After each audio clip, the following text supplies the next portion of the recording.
आज के सत्संग की शुरुआत करते हैं और रिक्वेस्ट करते हैं निष्ठा चौधरी आंटी से कि प्लीज वो आएं और सत्संग शेयर करें। गुरुजी ने मुझे बहुत-बहुत ब्लेसिंग्स दी हैं। तो मैं मैं हमेशा बिलीव करती हूँ कि सत्संग शॉर्ट में करना चाहिए, तो इसलिए मैं 30 मिनट्स में जितना कवर कर सकती हूँ, करने की कोशिश करूँगी। एंड अगर मैं कुछ गलत बोल दूँ या कुछ भूल-चूक हो जाए, तो गुरुजी और आप लोग सब मुझे माफ़ कीजिएगा। बट मैं स्टार्ट करूँगी जब मैं गुरुजी से अ, मिली थी और शुरू का जब एक्चुअली में टाइम स्पेंड किया है गुरुजी के साथ, उस पे ज़्यादा फ़ोकस करूँगी अभी के लिए। तो मेरी जर्नी गुरुजी के साथ स्टार्ट हुई थी 2006 में जब मेरे पेरेंट्स राकेश चौधरी अंकल और अंजना चौधरी आंटी ने जाना शुरू किया था। तो उन वो लोग जाना शुरू हुए थे अप्रैल बैसाखी के फंक्शन से। उनका सत्संग आप लोग ने सुना होगा कभी। बट मैं और मेरा भाई गुरुजी से थोड़े टाइम के बाद में कनेक्ट हुए थे, जब मम्मी-पापा कुछ 4-6 हफ्ते तक वो लोग जाते रहे थे और रोज़ आके हमें बताते थे कि हम लोग मंदिर जा रहे हैं, ऐसे गुरुजी हैं वगैरह-वगैरह।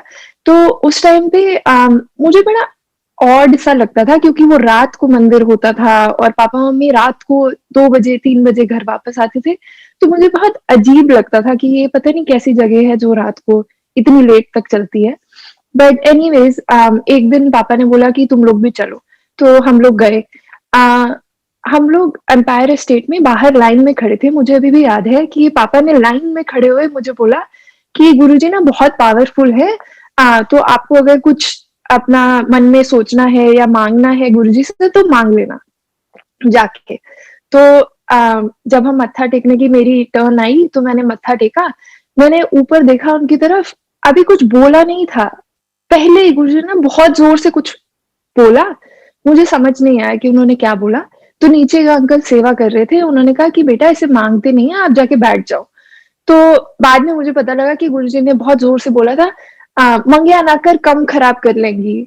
तो मैं जाके बैठ गई, जब शब्द बानी चल रही थी और मैं सोच रही थी इस बारे में, तो मुझे लगा पता नहीं क्यों डाँट रहे हैं।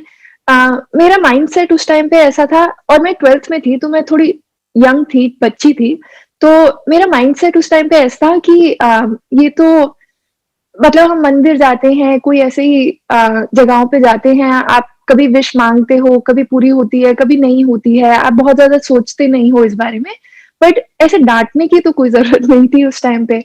बट एनीवेज़ मुझे थोड़ा वियर्ड लगा था बट बहुत पीसफुल भी लगा था कि सत्संग का एनवायरनमेंट काफ़ी अच्छा था, लंगर बहुत अच्छा लगता था, डिसिप्लिन बहुत अच्छा लगता था। यूजुअली मंदिरों में इतना डिसिप्लिन नहीं फ़ॉलो किया जाता, तो मुझे ये सब चीज़ें बहुत फ़ैसिनेटिंग लगती थी वहाँ की। बट उस टाइम पे गुरुजी नहीं समझ आए थे मुझे कि ऐसे क्यों मुझे डाँट रहे हैं। तो मैं थोड़ा नाराज़ भी हो गई थी एक तरह से गुरुजी से। बट एनीवेज़ पापा ने मुझे घर जाके कन्विंस करा कि कोई बात नहीं, हो सकता है तुम कुछ गलत सोच रहे होगे या कुछ गलत माँगने वाले होगे, इस वज़ह से गुरुजी ने डाँट दिया था। और पापा को गुरुजी ने कहा था कि मंग की मंगना है, जब वो फर्स्ट टाइम गए थे, तो इसलिए हम लोग दोनों ही बहुत कन्फ्यूज़ थे कि ऐसा क्यों हुआ। बट एनीवेज़ कुछ टाइम तक हम जाते रहे, उसके बाद एक और बार मैंने कुछ माँगने की कोशिश करी, फिर मुझे डाँट पड़ गई। फिर मुझे समझ नहीं आया कि पता नहीं गुरुजी मुझे डाँटते क्यों रहते हैं? बाकी लोगों को तो इतना-इतना कुछ देते हैं, लोग पता नहीं इतने सत्संग शेयर करते हैं, हमें ये दिया, हमें वो दिया, हमने ये माँगा, हमें ऐसे मिला, वैसे मिला। मुझे कभी समझ नहीं आ पाया कि मुझे क्यों डाँट पड़ती रहती है यहाँ पे। बट एनीवेज़ कंटिन्यू करते रहे जाना। तो मैं छोटी थी लेकिन मैं शिव जी को बहुत ज़्यादा मानती थी उस टाइम पे। तो यूजुअली लोग अ, वहाँ पे ऐसा बोलते थे कि गुरुजी शिव जी का रूप है वगैरह-वगैरह।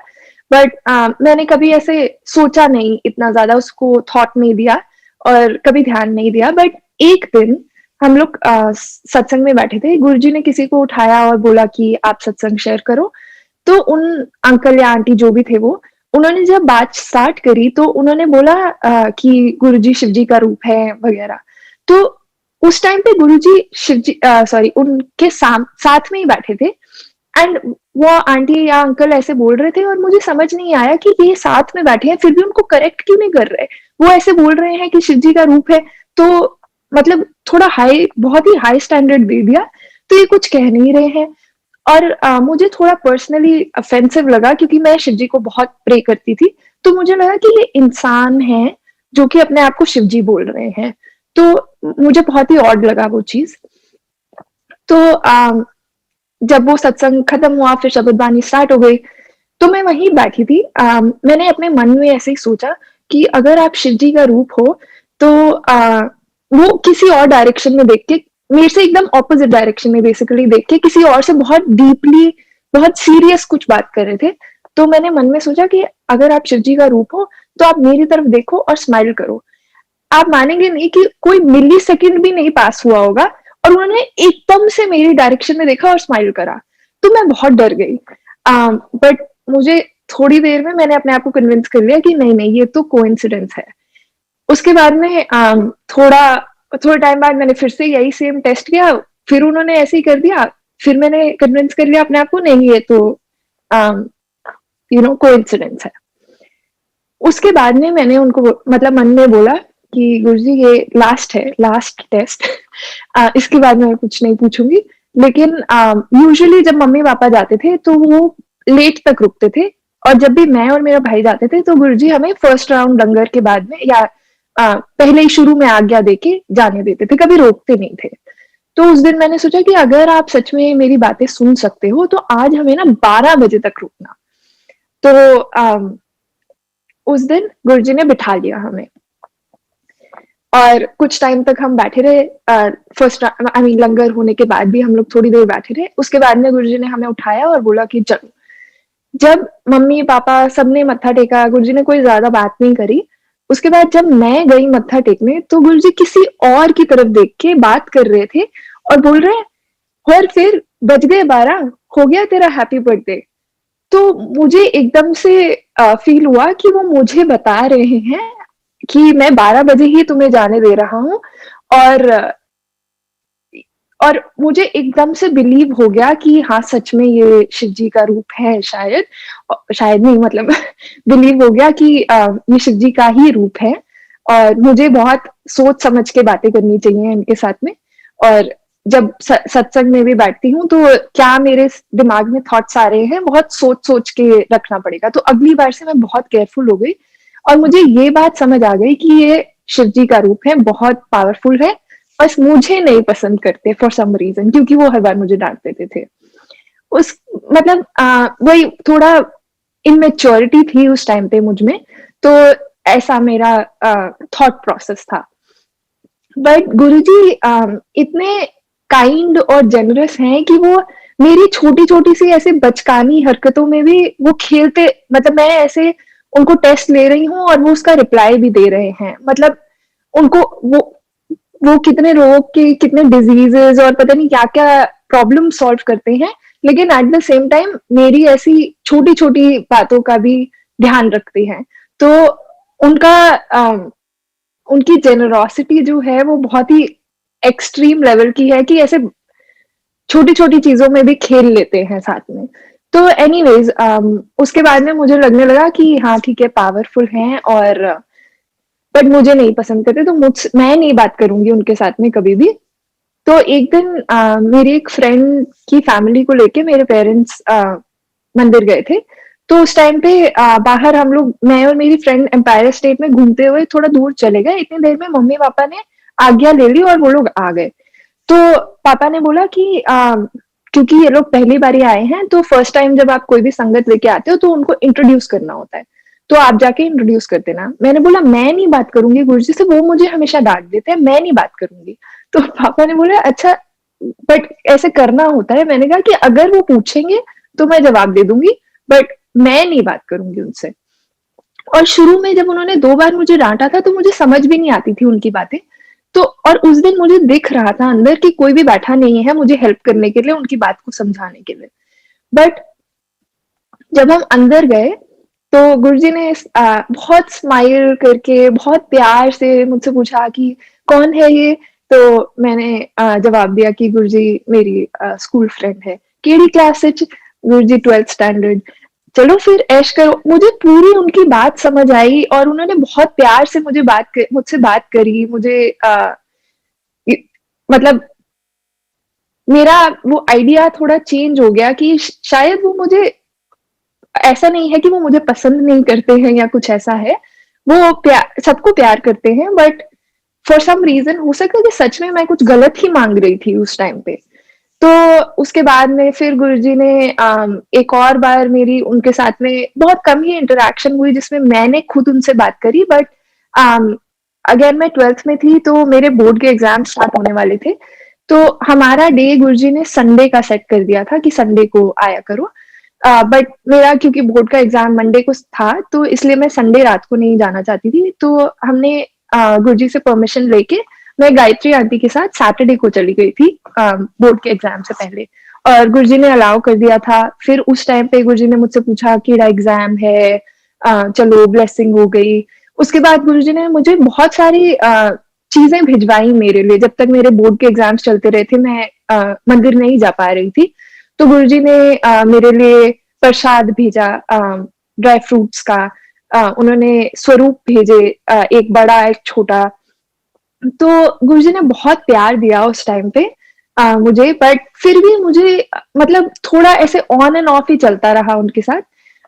27th मई को हमारे घर पे सत्संग हुआ था, 2007। तो उस टाइम पे उसी दिन मेरा एक इंजीनियरिंग के कुछ एग्जाम था। तो और वो एग्जाम बहुत खराब हुआ था, मुझे पता था कि बहुत खराब हुआ है। तो उस दिन जब सत्संग हुआ, सत्संग खत्म हो गया, उसके बाद पापा ने मुझसे पूछा कि तुम्हें चलना है मंदिर, क्योंकि संडे था। तो मैंने कहा कि नहीं, मुझे नहीं जाना, क्योंकि मैं नाराज थी गुरुजी से कि मेरा पेपर बहुत खराब हुआ है। लेकिन आज तक भी मुझे उस चीज का कभी-कभी रिग्रेट भी होता है, लेकिन कभी लगता है कि हो सकता है कि वो पापा के साथ लंबा टाइम स्पेंड करना चाहते थे, तो इस वजह से मैंने ऐसे बेवकूफों वाली हरकतें करी।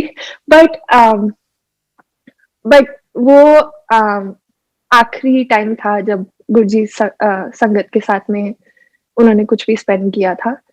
तो एनीवेज उसके बाद में जब गुरुजी ने चोला छोड़ दिया, उसके बाद मुझे बहुत ऐसे लॉस्ट सी फीलिंग हुई, क्योंकि मैंने हमेशा सोचा, अभी 1 साल भी नहीं हुआ था हमें पूरा, शायद से, जाते हुए गुरुजी के पास। तो मुझे ऐसा लगा कि उन्होंने तो पूरी लाइफ मेरी हेल्प करनी थी और मेरे साथ रहना था, और वो एकदम से चले गए। तो मुझे बहुत अ, अजी बहुत बुरा फ़ील होने लगा उस टाइम पे, और बहुत लॉस्ट सा फ़ील होने लगा। तो अ, मेरे इंजीनियरिंग के कोई एग्ज़ाम्स थे, उसके बाद में कोई रिज़ल्ट आने थे, तो मुझे बहुत ज़्यादा एंग्ज़ायटी टाइप की हो रही थी कि पता नहीं अच्छे आएँगे, बुरे आएँगे वग़ैरह। तो रिज़ल्ट के 1 रात पहले मुझे गुरुजी ड्रीम में आए, और मुझे हमेशा से, जब गुरुजी फ़िज़िकल फ़ॉर्म में थे तो, और मैं जब सामने बैठी होती थी, तो मुझे बहुत फ़ैसिनेशन होता था उन लोगों से जो गुरुजी के हाथों की सेवा करते थे, क्योंकि मुझे फॉर सम रीज़न गुरुजी के हाथ बहुत सुंदर लगते थे। तो मेरा हमेशा मन करता था कि मैं उनके हाथों की सेवा करूँ।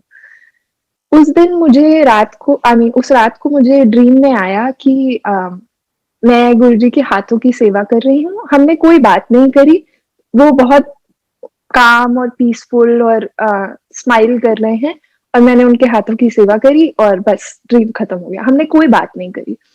बट उसके बाद से मेरी लाइफ एकदम अलग ही टर्न ले गई है, और एकदम अपवर्ड ट्रैजेक्टरी पे जा रही है कि हर चीज़ अच्छी हो रही है, हर चीज़ पॉज़िटिव हो रही है।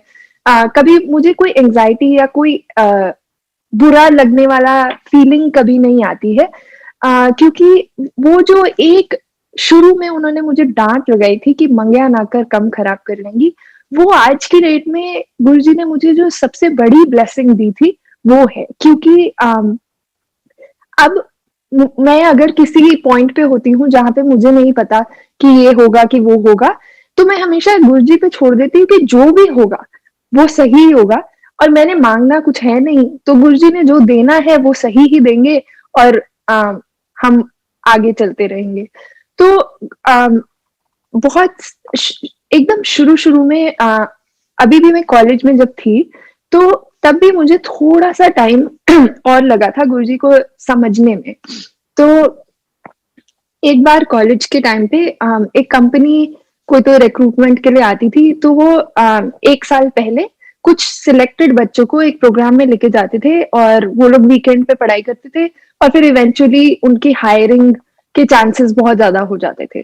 तो उस प्रोग्राम में सिलेक्ट होने से मैं कुछ 0.01% से रह गई। तो मुझे बहुत बुरा लगा इस चीज़ का कि मैं सिलेक्ट नहीं हो पाऊँगी, फिर मेरा तो हायरिंग नहीं हो पाएगा वगैरह। तो जिस दिन ये रिजल्ट आया था, उस दिन गायत्री आंटी मुझे पिक करने आई थी। तो उन्होंने मुझसे पूछा कि और फिर कैसा है, कॉलेज कैसा चल रहा है वगैरह। तो मैंने उनको बोला कि ऐसे-ऐसे हुआ है, मैं ऐसे 0.1% से रह गई हूँ, मुझे बहुत बुरा लग रहा है। तो गायत्री आंटी ने कहा कुछ नहीं होता, अगर गुरुजी को सही लगेगा तो वो तुम्हें दिला देंगे इस कंपनी में जॉब या जो भी है। तो उस टाइम पे मुझे ऐसा फ़ील हुआ कि उनको शायद गायत्री आंटी को समझ नहीं आया है कि कितना डिफ़िकल्ट है ये चीज़, तो हो सकता है वो ऐसे ही कुछ भी कह रही हैं। तो मैंने गिव अप कर दिया था कि शायद मेरी इस कंपनी में हायरिंग होएगी ही नहीं, एनीवेज़ कोई बात नहीं, हो सकता है मेरे लिए ठीक नहीं है। बट एक्चुअली में मैंने वो वीकेंड पे कोई काम नहीं किया और बिना कुछ भी किए हुए मेरी उस कंपनी में हायरिंग हो गई। और उसके चांसेस बहुत, बहुत, बहुत कम थे क्योंकि उन्होंने सिर्फ़ 2 लोग ऐसे हायर करे जो कि उस प्रोग्राम में नहीं थे। तो जब गुरुजी चाहते हैं तो वो कुछ भी करा सकते हैं। तो गायत्री आंटी को पता था कि ये हो सकता है, बट मुझे नहीं पता था कि उनकी पावर्स और कैपेबिलिटीज़ कितनी ज़्यादा हैं। तो उसके बाद से आज तक गुरुजी हर चीज़ मेरी पूरी करवा देते हैं, इतने एक्सटेंट तक कि मैं सोच भी नहीं पाती हूँ कभी-कभी तो। अ, यहाँ पे मैं यूएस आ गई, और एक H-1B में कुछ लॉटरी का सिस्टम होता है, तो वो पूरा लक बेस्ड है बेसिकली एक तरह से। तो एक तो पहले मेरी जॉब लगने में गुरुजी ने हेल्प कराया कि जो इंटरव्यूअर था उसने सामने से मुझे पूछा कि तुम्हें जॉब चाहिए, जो कि यूजुअली होता नहीं है यहाँ पर, स्पेशली इंटरनेशनल स्टूडेंट्स के साथ में। बट उन्होंने पूछा और फिर मुझे जॉब मिल गई। उसके बाद जब वीज़ा का टाइम आया तो मेरे यहाँ पे एक लॉटरी का सिस्टम होता है, लेकिन अगर आप नहीं भी पिक हो पाते तो ज़बरदस्ती रहने के कुछ तरीके हैं, जो कि कुछ और लोग यूज़ करते हैं। तो मेरे जो फ्रेंड्स थे उन्होंने कहा कि हम तो वो यूज़ कर लेंगे अगर नहीं हुआ हमारा लॉटरी में। बट मैं उस टाइम पे 100% श्योर थी कि क्योंकि ये लक बेस्ड सिस्टम है, तो अगर गुरुजी नहीं चाहते होंगे, तो मेरा नहीं होगा, और अगर गुरुजी नहीं चाहते तो मैं नहीं रहूँगी यहाँ पर।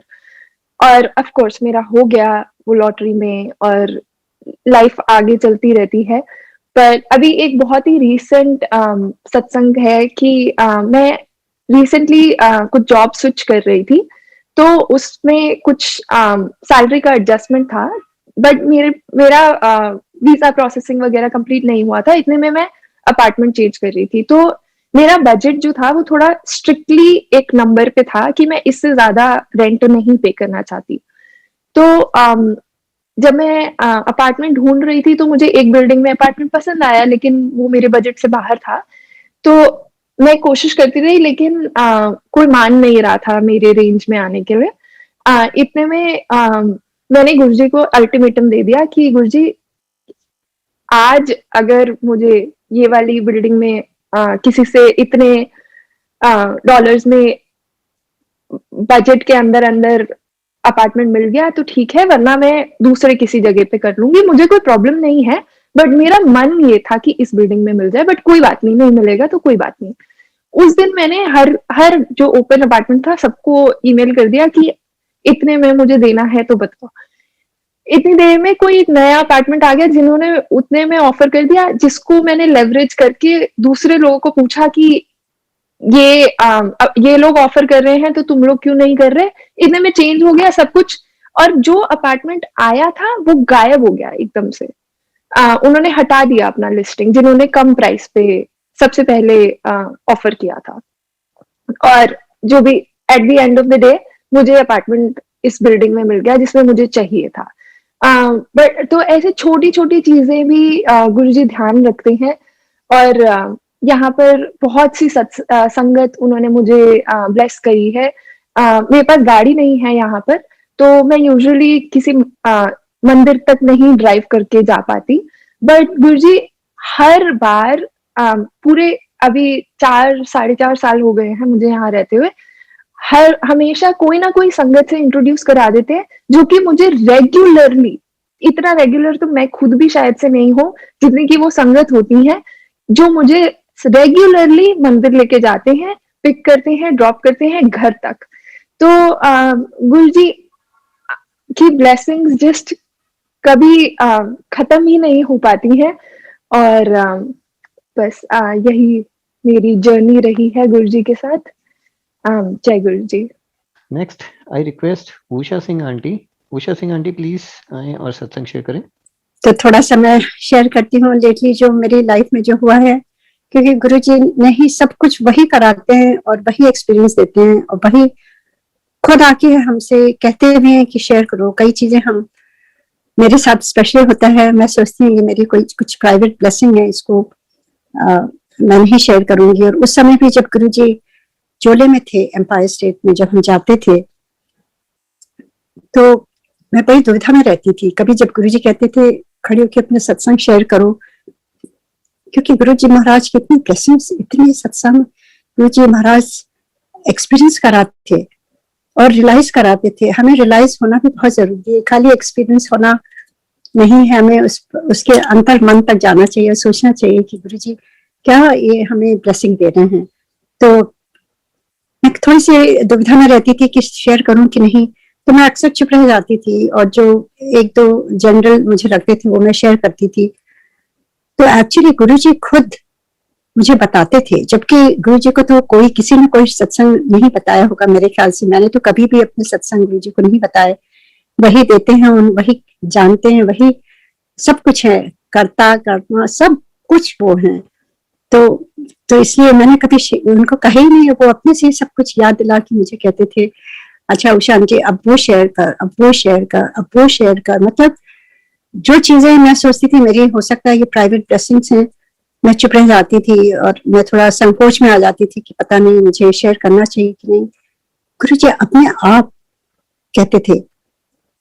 और गुरुजी ने एक बार बहुत क्लियरली मेरे से कहा, मुझे समझाने के लिए, क्योंकि I needed direction. I didn't know what should I share, what should I not share. कई चीजें गुरुजी ने खुद अपने मुंह से मेरे से कहा कि ये वाली ब्लेसिंग तेरी अपनी, तेरी फैमिली के लिए है बस।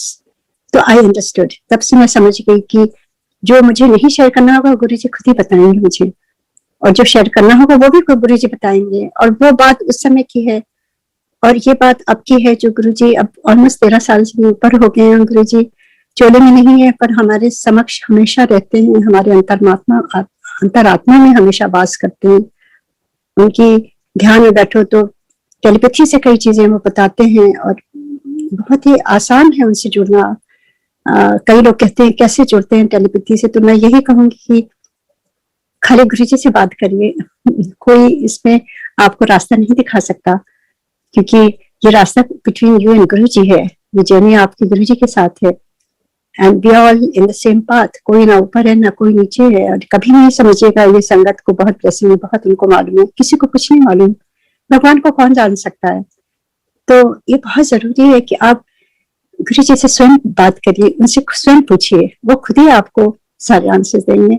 पर हाँ, एक बात मैं अपने एक्सपीरियंस से जरूर कहूंगी, जो मुझे बहुत हेल्प हुआ है कि आपको अपने अंतरात्मा को, अंदर की चैटिंग जो है ना, उसको जब आप हम टर्न ऑफ कर देते हैं, देखिए जब हम कुछ बहुत इंटेंस कुछ काम कर देते हैं तो अगर कुछ म्यूजिक आती है तो हम उसको टर्न ऑफ कर देते हैं ना, या किसी से अगर बात कर रहे हैं डिस्टर्बेंस हो रहा है, हम कहते हैं आई हैव टू कॉन्सेंट्रेट और अलग कमरे में चले जाते हैं या बातें बंद कर देते हैं।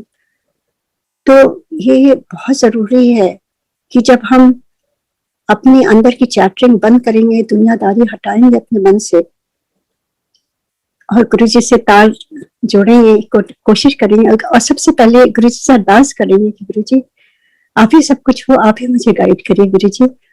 और जब टाइम ठीक होगा वो गुरुजी डिसाइड करते हैं, क्योंकि कभी कभी पल भर में हो जाता है, कभी बहुत दिन, कभी बहुत महीने, कई बहुत साल या युग भी बीत जाते हैं, कई जन्म भी हो सकते हैं। क्योंकि परमेश्वर से तार जोड़ना ये कोई मामूली बात नहीं है, आप इसको लाइटली ना लेंगे। ये हमारा सौभाग्य है, हम सबका सौभाग्य है कि हम गुरुजी को महसूस कर सकें, उनकी प्रेजेंस महसूस करें अपने आसपास। तो ये मैं यही कहूंगी, जो संगत क्वेश्चन कभी करते हैं कि कैसे टेलीपैथी से आंटी जोड़ना पड़ता है, क्योंकि गुरुजी ने खुद मेरे से कहा था कि आज के बाद हम बात नहीं करेंगे मेरे से, तू टेलीपैथी से बात करना अब। तो मुझे खुद नहीं मालूम था, गुरुजी ने स्वयं मुझे बताया था कि जब तू ध्यान में बैठेगी उस समय मैं तेरे क्वेश्चंस का आंसर दूंगा। और उन्होंने कहा तो हो गया, उनकी ब्लेसिंग हो गई। मेरा उसमें कोई भी प्रारब्ध नहीं है, ना मेरा कोई एफर्ट है। मेरे ख्याल से मैं तो कुछ भी नहीं कर सकती, हमको कोई कुछ नहीं कर सकता है। गुरु कृपा जब होती है ना, वो एक इतना ब्यूटीफुल शब्द है ना, जब बिन गुरु भक्ति ना होए, ज्ञान ना उपजे मन में, संशय भी नहीं जाता है। ये सारी चीजें उनकी कृपा से ही होता है, और उनकी कृपा के लिए ही हमें खाली उनकी कृपा मांगनी चाहिए, और कुछ भी नहीं, कुछ भी नहीं। यही कहते हुए मैं आगे का आपको शेयर करती हूँ कि मैं भी इस दुविधा में थी थोड़े दिनों से। कुछ लोगों को शायद मालूम होगा, लास्ट टाइम हम लोगों ने वैलेंटाइन में मैंने शेयर किया था, उस दिन बहुत ही सुंदर अवसर था। और उस समय भी मेरी मदर 90 ईयर्स की, वो आईसीयू में ही थी 1 महीने से, पर गुरुजी ने संभाला हुआ था, उनको बोला हुआ था। और मतलब गुरुजी को क्या कह सकते हैं हम, अब तक समझ में आ गई कि जो हो रहा है उनकी मर्जी से ही हो रहा है। तो whatever is happening is up to Guruji. And just before a few days, she passed. She took her last breath on 15th of February. तो माँ का जाना तो आप सबको मालूम है कितना दुखदाई होता है, क्योंकि उनकी वजह से हमारा अस्तित्व है, उनकी वजह से हम इस दुनिया में आए।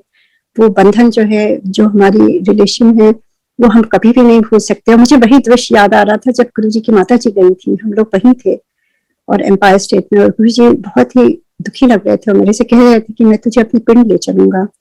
एंड उस तरह से उन्होंने वहां पूरा सब कुछ जो किया था, ब्यूटीफुली किया था। तो भगवान भी अपने सारे उत्तर, उनकी जितनी भी रिस्पॉन्सिबिलिटी होती है, सारी कुछ वो करते हैं ना। वहां तो सबसे उत्तम स्थान होता है। तो यही मेरे साथ हो रहा था। मैं जबकि गुरुजी को, ये बहुत बड़ा सत्संग है जो मैं आज शेयर कर रही हूँ, क्योंकि मैं ये सत्संग शेयर नहीं करना चाह रही थी जब ये हुआ था, क्योंकि मैंने कहा था ये गुरुजी ने प्राइवेट ब्लेसिंग है मम्मी के लिए या मेरे लिए या मेरे परिवार के लिए।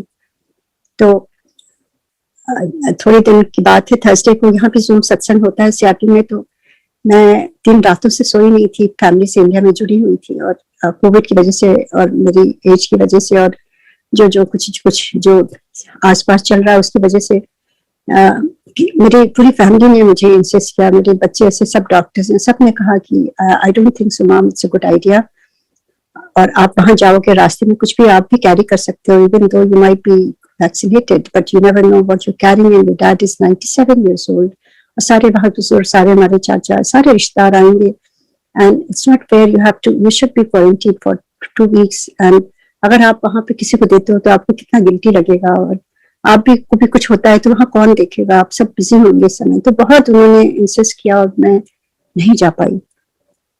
कोई बात नहीं, तो मैंने एक रात में सोई हुई थी, रात में नहीं दिन में मैं सोई हुई थी, बहुत थक गई थी, एग्जॉस्टेड हो गई थी, और मुझे गुरुजी की आवाज आती है इतना क्लियर, कहते हैं कि जो मैं दिता ब्लेस कर दिता वो शेयर कर, वो गुरुजी की ब्लेसिंग है। And to tell you the truth, it has nothing to do with any of us. आप जो भी शेयर करूंगी, आप उसको please don't identify with any human being, either with me, with my family, or with my mother. ये आप खाली गुरुजी का इस जीवन में, इस मेरे जीवन काल में सबसे बड़ी ये ब्लेसिंग क्या मैं, कि मतलब मैं उसको महसूस कर सकी, मैं उसको देख सकी। तो ये गुरुजी का हुक्म है, इसलिए मैं शेयर कर रही हूँ, और प्लीज उसको उसी हिसाब से आप सुनिएगा, बहुत इंपॉर्टेंट है, गुरुजी की कृपा है। तो जैसे मेरी मदर 1 महीने से आईसीयू में थी, और she was very positive lady, और हमेशा हमें मोटिवेट करती थी और हमेशा वो अच्छी अच्छी बातें सिखाती थी। शी वाज अ गिवर, तो हमेशा कहती थी कि बेटा कुछ भी करो जीवन में एक लाइन याद रखना हमेशा, कि जो भी करो, कुछ भी करो, किसी की भलाई भी करो तो मन में अहम कभी नहीं लाना, और नेकी कर दरिया में डाल, इसको तुम आंचल में बांध लो अपने, और कभी नहीं भूलना, कभी भी नहीं सोचना कि तुमने कुछ अच्छा किया है, तुमने नहीं अच्छा किया, ये तुम्हें भगवान के गुरु की कृपा मिल रही है जो तुम कुछ कर पा रही हो, इसमें तुम्हारा कुछ नहीं है। तो वो सीख बहुत ही अच्छी चीज थी जो मैं ट्राई करती हूँ उसको अब्सॉर्ब करने के लिए। और she was a writer and poet, so वो लिखती थी और आईसीयू बेड से उन्होंने कई कविताएं मुझे सुनाई, मैंने जो वीडियो भी करा हुआ है। मतलब what I want to share is that she was very positive and very forward thinker. वो ऐसी पुरानी टाइप की मम्मी नहीं थी, बहुत ही ग्रेसफुल लेडी। तो एनीवे इतना ही कहते हुए मैं बताऊंगी कि वो कुछ दिनों से वेंटिलेटर पर थी एंड बात नहीं कर पा रही थी, पर आई कुड मैं यहाँ से महसूस कर पा रही थी उनका दर्द। और गुरुजी ने कहा था ना कुछ मांगने, तो मैंने आज तक कुछ मांगा नहीं, बस गुरुजी से ये अरदास किया कि गुरुजी जो आप चाहते हैं वही आप करिए, जो आप ठीक समझते हैं मेरी माँ के लिए वही करिए। एंड I didn't realize कि I totally surrendered. Last few days I totally surrendered. I did not have anything. I was totally quiet. और बहुत दिल से सबने प्रार्थना करी, आईसीयू में उनका स्वरूप भी रखा गया, का प्रेम करके। मेरी सिस्टर, मेरे सब सारी फैमिली वहां है। और 2 days before she left her body, उनके मेरी सिस्टर का फोन आया and she was shocked and she said कि मम्मी के बेडशीट जो वो आईसीयू में को उड़ाया गया था, मतलब जो यूजुअली जो होता है ब्लैंकेट के ऊपर लगाते हैं, उस पर पूरे फुटप्रिंट्स गुरुजी के, और इतना इंडेंट कि मतलब वो दबा हुआ था और इतना clear. And then they were so surprised. They called the nurse and they didn't realize what's happening. तो नर्स से कहा कि यहाँ कौन आया था, ये चिन किसके, कोई बच्चा आया था, कौन चढ़ा ऊपर बेड पर। They were really upset. And the nurse came in, उनकी और भी जो आईसीयू में थे सारे लोग, वो लोग आए, वो कहते हैं कि कहाँ उनको कुछ नहीं दिखा। गुरुजी ने उनको नहीं दिखाना था, गुरुजी ने हम सबको संभालना था, बताना था कि वो हैं वहां पर, and he's in charge. And to calm us down. And वो पूरे उन्होंने उसकी फोटो खींची और मुझे फॉरवर्ड करी, एंड मैं समझ गई कि मेरे गुरुजी की कृपा है। एंड खाली उस दिन नहीं, 2 दिन 3 दिन लगातार, जब तक mummy did not live with Guruji, 3 days consecutively उनकी, देखिए शीट्स तो हमेशा हॉस्पिटल में चेंज होती है ना, तो एवरी डे वो लोग जाते थे और वो इंडेंट गुरुजी के चरण से पड़े थे। तो ऐसे गुरु आपको कहाँ मिलेंगे इस युग में, इस जन्म में। मुझे ये दृश्य देखने को मिल रहा है, महसूस करने को हो रहा है। इट इज लाइक मैं सुनती थी कि भगवान आते हैं लेने के लिए, मैंने कभी ये देखा नहीं था अपनी आंखों से। और इट इज जस्ट, आप क्या कह सकते हैं, मैं थैंक्स तो बहुत छोटा शब्द है, मैं तो खाली अपने आंसू से ही उनको गुरुजी को बार बार निहारती हूँ और उनको कहती हूँ कि गुरुजी ये जन्म तुम्हारे लिखे, और ये जन्म, इस जन्म के लिए बहुत धन्यवाद गुरुजी कि आपने अपने दर्शन दिए, और इतने सुंदर सुंदर, अभी आप चोले में भी नहीं है फिर भी अपनी प्रेजेंस किस तरह से आप दिखा रहे हैं। एंड जो पिक्चर्स मेरी सिस्टर ने भेजी वो ट्रू गुरुजी के चरण है, उनकी उंगलियां, उनके टोस, सब कुछ वैसे ही है, इतना क्लियर है कि it's just so amazing. जैसे गुरुजी कहते हैं amazing, तो वही शब्द मुझे याद आ रहा है। तो I'm very calm. Actually, he really calmed me down. He helped me, my soul. He helped me just get over my grief because my mom is with Guruji. 100% Guruji आए थे, and वो खुद बहुत ही, मेरी मदर का भी नाम कृष्णा था, बहुत ही प्यार से बोलते थे, कृष्णा आंटी आओ आओ, और नीचे नहीं बैठ पाती थी तो वो वहां पे जो एम्पायर स्टेट में जो स्लैब सा है एक खुला, वो वहां पे बैठा देते थे गुरुजी, और उनको स्पेशल थाली देते थे। और आप सबको मालूम ही है कि गुरुजी नोएडा में भी मम्मी पापा के यहाँ आए थे और किस तरह से उन्होंने 4-5 घंटे ब्यूटीफुल वहां पे ब्लेस किया, सारों को, नेबर्स को, सबको। और मतलब हमारी पूरी फैमिली को गुरुजी ने ब्लेस किया है इस एज में। आई एम सो हैप्पी कि इस एज में मम्मी पापा इतने, उस समय they must be in the 80s जब गुरुजी से मिले, और किस तरह से गुरुजी ने उन सबको इतनी ब्लेसिंग दी है, इतनी ब्लेसिंग दी है। माय फादर इज 97 एंड वो रोज गुरु वंदना करते हैं और कहते हैं कि तुम जो है, आई एम सो ग्लैड कि मुझे गुरु मिल गए हैं मेरे इतने लेट ईयर्स में। तो ये गुरु का जो हम सबको जो गुरु तत्व है उसको समझिए आप लोग, उसको लाइटली ना लीजिए। और हाँ, सब कुछ है, आप सत्संग करिए, सुनिए और जो जो आप करना चाहें। पर एक चीज मैं यही शेयर करना चाहती हूँ कि आप गुरु जी से डायरेक्ट कांटेक्ट करिए, 1 to 1। आपको किसी के पीछे नहीं जाना है। कभी नहीं सोचिए कि ये इनको बहुत मालूम होगा और पुरानी संगत ये वो, कुछ भी नहीं है। इतनी ब्यूटीफुल नई संगत मैं सुनती हूँ, मैं सोचती हूँ कि आप सब तो बहुत ब्लेस्ड हो। My hats off to you कि बगैर देखे आप गुरु जी से इतना जुड़े हुए हो। पर प्लीज बस मेरी यही विनती है कि जस्ट डायरेक्ट 1 to 1 कनेक्शन बनाइए और अपने गुरु जी को अपने हृदय में रखिए, अपना हृदय साफ रखिए, कोई निंदा चुगली नहीं करिए। जो हो रहा है उस पर आप, जो अच्छा है जो नहीं अच्छा है उसको भी आप गुरु जी को सौंपिए। जो आप कर सकते हैं 100% अब हमें अपने करने पड़ेंगे। एक सत्संग में शेयर करती हूँ जो मेरी मदर का ही है गुरु जी के साथ।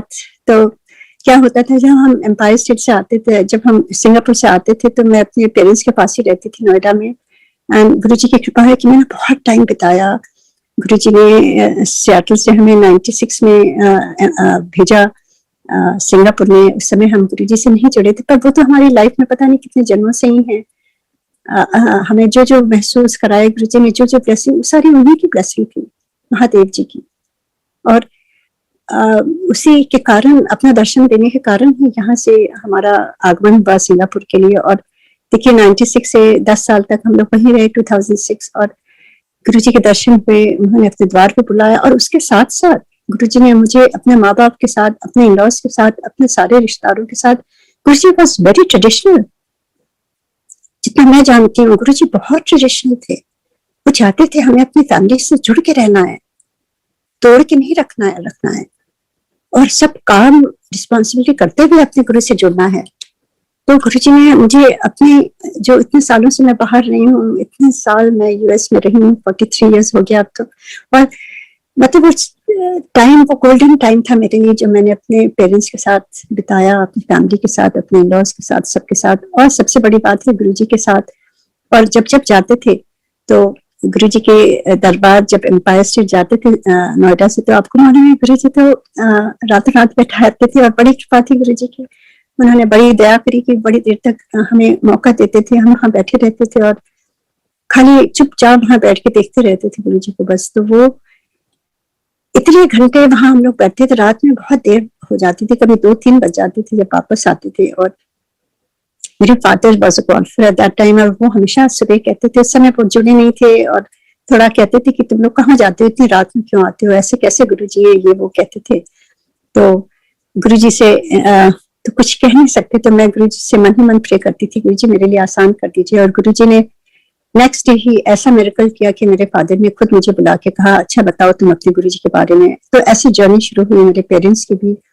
और जब जब हम जाते थे तो कभी कभी पापा कहते थे, बेटा तुम्हारे साथ तो कभी मेरा डिनर हो ही नहीं पाता है, क्योंकि सातों दिन गुरु जी बैठते थे और मैं दिन में गोल्फ खेलने चला जाता हूँ। जब आता हूँ तो तुम लोग ऑलरेडी कुछ ना कुछ करती रहती हो, तो ज्यादा टाइम नहीं बिता पाते। और शाम को मैं फ्री रहता हूँ और तुम तो रहती नहीं हो यहाँ, तो मुझे भी थोड़ा सा लगता था। तो एक दिन मेरे फादर ने मेरे से कहा कि आज तुम ना थोड़ा जल्दी आ जाना भाई, मुझे भी बड़ी याद आती है, तुम्हारे साथ बैठूंगा।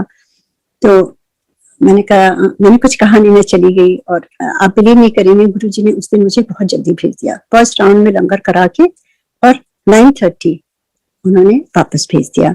मैं आई, मैं बड़ी दुखी थी उस दिन। मैंने कहा कोई नहीं, गुरु जी तो अंतर्यामी, सब जानते हैं, मैं आ गई जल्दी। मेरी मदर ने कहा, अरे तुम इतनी जल्दी क्यों आ गई, क्या हुआ? मैंने कहा कि पता नहीं, गुरु जी ने आज जल्दी भेज दिया।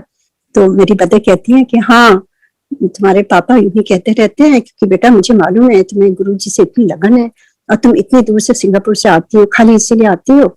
तो पापा से थोड़ा नाराज होकर कहती है, देखिए आप टोका नहीं करिए, उसको जाने दिया करिए, क्योंकि गुरुजी तो भगवान है, उनको पता चल जाता है जब आप कहते हैं।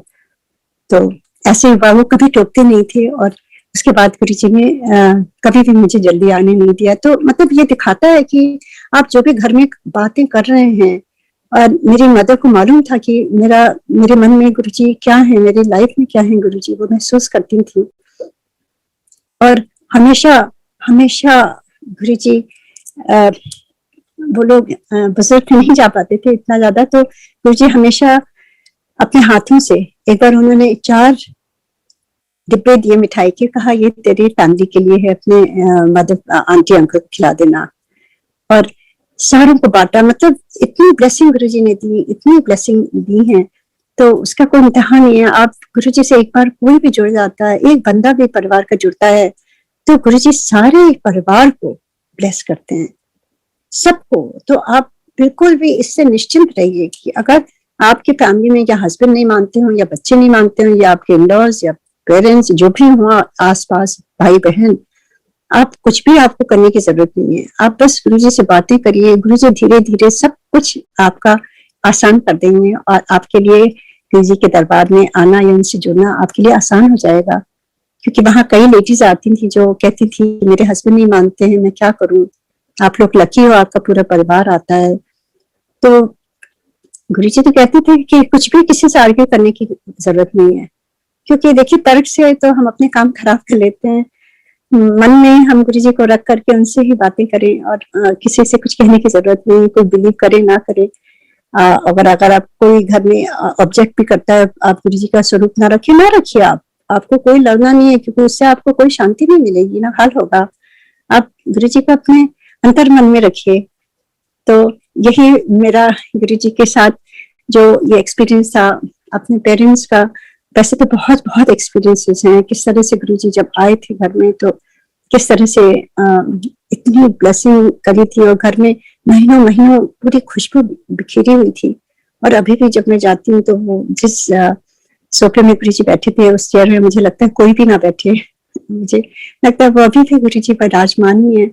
और किस तरह से, एक चीज और मैं शेयर करना भूल गई हूँ जो गुरुजी याद दिला रहे हैं, कि जिस रात मैं जा नहीं पाई पर मैं कनेक्टेड थी वहां पर, और यहीं से मैं मेडिटेशन के थ्रू ही अपनी मदर की से बातें करती रहती थी, और उनको कहती थी माँ तुम्हारे साथ गुरुजी है, बस उनको याद करो, बस उनको याद करो, माँ वहां गुरुजी है। And this is all I was trying to send her good vibes. और जब when she went with गुरुजी, उससे पहले यहाँ पर करीब 1-1:30 बजे थे रात के, मैं सो रही थी और इतनी कस की आवाज आई और मेरी आंख खुली, and I knew that somebody is there, but मैंने लाइट जलाई, मुझे कुछ नहीं दिखाई दिया। और मैं थोड़ी परेशान होके हर जगह जाके गुरुजी के स्वरूप के सामने ओम नमः शिवाय करती रही, ओम नमः शिवाय करती रही, और हर कमरे में, हर घर में, नीचे ऊपर सब जगह जा करके मैंने ओम नमः शिवाय का ही जाप किया। I was trying to find the source of the noise, but I couldn't find it, because some things you cannot see, you can only feel. And फिर मैं सो नहीं पाई, मैं रात भर बैठी हुई थी और बस जाप कर रही थी ओम नमः शिवाय का। And I knew something is happening. मेरी आत्मा, मेरी सोल को मालूम था कि गुरुजी कुछ कर रहे हैं। And in the morning, थोड़े कुछ घंटों में ही मुझे खबर आई कि माँ अब नहीं रही, गुरुजी के साथ चली गई हैं। And मैं समझ गई कि मैं नहीं जा पाई थी, इसका मुझे खेद था बहुत। और गुरुजी खुद ले करके मम्मी को यहाँ आया, मुझे ब्लेस किया उन्होंने, और मुझे अब इस बात का कोई भी खेद नहीं कि मैं नहीं पहुंच पाई। क्योंकि देखिए शरीर से तो आदमी जाना कुछ नहीं है, अब आत्मा से जहाँ पहुंच जाते हैं वहां आप शरीर से भी नहीं पहुंच पाते। तो आई एम वेरी हैप्पी। और आज का दिन आई एम सो थैंकफुल कि आज मुझे आप लोगों ने इनवाइट किया, क्योंकि आज पूरे 13 दिन हो गए माँ को गए हुए, और गुरुजी ने मुझे वो 13 दिन एकदम क्वाइट साइलेंस में रखा हुआ था। और आज के दिन मैं खुद यहाँ पर अपने हाथों से उनकी अच्छी चीज, उनके पसंद की चीजें बना रही हूँ, और I am very positive today since morning. जैसे गुरुजी ने मेरे में उल्लास भर दिया हो और शांति भर दी हो और कह दिया हो कि अब इसके बाद, आज के बाद तू रोएगी नहीं बिल्कुल, और अपनी लाइफ वैसे ही जिएगी जैसे पहले जी रही थी, और मान मेरे साथ है। यही गुरुजी का मेरे लिए, मेरे ख्याल से ये है, मैसेज है। और ये आज जो मैं जूम का कर रही हूँ ये भी गुरुजी का है, क्योंकि Guruji was very traditional, he used to follow all the rituals, everything. मतलब ये पाखंड वाले रिचुअल्स नहीं, पर इस तरह की जो होते हैं परिवार में, ये सारी चीजें गुरुजी कराते थे। एंड किस तरह से आज मुझे इतनी खुशी हो रही है कि मैं अपने गुरु परिवार के साथ आज इतना बड़ा सत्संग शेयर कर रही हूँ, जो मेरी लाइफ में, मेरे इस जन्म में सार्थक हो गया कि भगवान किस तरह से आते हैं और कितने युग युग तक उसको मैं याद रखूंगी। पता नहीं मैं कहाँ रहूंगी, क्या है, पर ये सारी संगत के लिए एक बहुत बड़ा ये मैसेज है कि आप चाहे देख ना पाए पर गुरुजी इज देयर। कोई जरूरी नहीं कि आपको गुरुजी के फुटप्रिंट्स दिखें, आप ये मान के चलिए। वो तो मेरे ख्याल से मुझे शायद संभालने के लिए गुरुजी ने कृपा करी और मुझे दिखाया उन्होंने, क्योंकि मैं जा नहीं पाई थी। मैं इसका मुझे बहुत ही अफसोस था, तो गुरुजी ने मुझे थोड़ा सा संभालने के लिए मेरे पर बड़ी दया करी उन्होंने। पर ये बहुत बड़ा सत्संग है, किस तरह से करते हैं गुरुजी, किस तरह से आते हैं गुरुजी, वो हैं। आप बिल्कुल भी इस पर सोचिए नहीं कि गुरुजी नहीं सुन रहे हैं। मेरी भी कई चीजें ऐसी हैं जो कितने सालों से मुझे लगता है कि जो पता नहीं वो कब होंगी, हर की लाइफ में होती है ये चीजें। पर इसका मतलब ये थोड़ी ना कि गुरुजी नहीं सुन रहे हैं। गुरुजी टाइमिंग राइट रखते हैं। अगर कुछ आपके लाइफ में नहीं हो रहा है, वो गुरुजी आपके लिए टाइम सेलेक्ट करके रखा है। जो वो टाइम ठीक होगा ना, उसी समय आपको जो भी गुरुजी ने ब्लेस करना वही मिलेगा आपको। तो आई एम वेरी थैंकफुल टुडे कि मुझे गुरुजी ने मेरे मदर फादर को भी ब्लेस किया और मेरी मदर को अपनी शरण में लिया। और I am very grateful to mandir management also कि ये पूरे पैंडेमिक में उन्होंने हम सबको संभाल के रखा और बड़े मंदिर के दर्शन कराए, और अभी भी हो रहे हैं। इससे अच्छा जो है, मैं सोचती हूँ कुछ हो ही नहीं सकता है लाइफ में हमारे। इतनी दूर हम यहाँ बैठे हैं, यहाँ सुबह 5:30 बजे रहते हैं और गुरुजी तो बहुत सुबह ही उठा देते हैं। और इतना अच्छा लगता है मुझे कि मुझे लगता है मैं स्वयं वहां पर बैठी हूँ और गुरुजी वहां है स्वयं हर जगह। और शिवरात्रि आ रही है तो शिव जी का देखिए, गुरुजी तो शिवा है।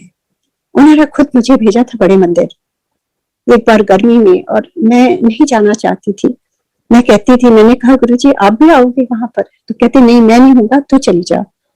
तो मैं चली गई। मंडे था उस दिन, और किस तरह से वहां पर छोटे वाले जो फुहारे वाले बाल रूपी शिव जी की मूर्ति है, जो ऊपर नाग देवता है। तो वहां जब मैंने प्रणाम किया, जब ऊपर उठी मैं, तब उसमें आधे गुरु जी थे और आधे वो शिव जी थे। तो ये क्या दिखलाता है, क्या दर्शाता है? गुरु जी ने अपने होते हुए स्वयं दिखाया कि वहीं पर गुरु जी हैं। मतलब उस पत्थर की मूर्ति में गुरु जी विराजमान है। गुरु जी तो कुछ भी कर सकते हैं। तो जब हम बड़े मंदिर का दर्शन भी करते हैं अपने फोन पर, तो स्वयं गुरु जी का ही दर्शन कर रहे हैं, और वो बहुत बड़ी ब्लेसिंग है। तो मैं तो कहूंगी आप सब सारे जुड़िए और आप देखिए, और आप कुछ मांगने की जरूरत नहीं है। मैं कभी कभी उसमें पढ़ती रहती हूँ, मैसेजेस आते हैं लोगों के कि गुरुजी मेरा ये खराब है, ये प्रेस कर दीजिए वो। मुझे लगता है कि हम खाली कंसंट्रेट करें गुरुजी को खाली शुक्राना में और थैंक यू करने में, और उनसे अपनी गलतियों की माफी भी मांगे, बख्श करें। गुरुजी ये मौका दे रहे हैं। गुरुजी कुछ मांगने के लिए तो हमेशा मना करते थे, कुछ भी मांगने की जरूरत नहीं है। आप मांग के, गुरुजी कहते हैं अपना काम खुद ही खराब कर लेते हो, क्योंकि गुरुजी तो सर्वव्यापी, सब ज्ञानी, सब कुछ है। वो उनको सब कुछ मालूम है। तो आज के बाद से अगर हम खाली गुरुजी का खाली शुक्राना करें और उनसे अपने गुनाहों की माफी मांगे, यही तो चीज हम कर सकते हैं गुरुजी के आगे। और कुछ नहीं मांग सकते, कुछ भी नहीं मांगना है। गुरुजी ने स्वयं कहा हुआ है, मांगने से हम अपना काम खराब कर लेते हैं। याद रखिए आप सारे लोग, जब टाइम ठीक होगा ना, वो गुरुजी स्वयं देंगे। हम कहते हैं किससे मांगे, यही है सब कुछ, पर गुरुजी ने खुद मेरे से कहा था। मैंने खुद यही क्वेश्चन किया था गुरुजी से, जब उन्होंने मेरे से कहा था आज से हम बात नहीं करेंगे, तो मैंने कहा गुरुजी आप मेरे लिए सब कुछ है, मैं किसी से बात नहीं करती हूँ, कहीं नहीं जाती हूँ, किससे मैं मांगूंगी, किससे बात करूंगी? तो उनका यही सेंटेंस था जो मैं दोहरा रही हूँ कि मुझे सब कुछ मालूम है तेरे बारे में और मैं सब कुछ जानता हूँ। आज के बाद मैं टेलीपैथी से बात करूंगा, तो टेलीपैथी से मेरे से बात कर सकती है, उनसे स्वयं नहीं मांगना है।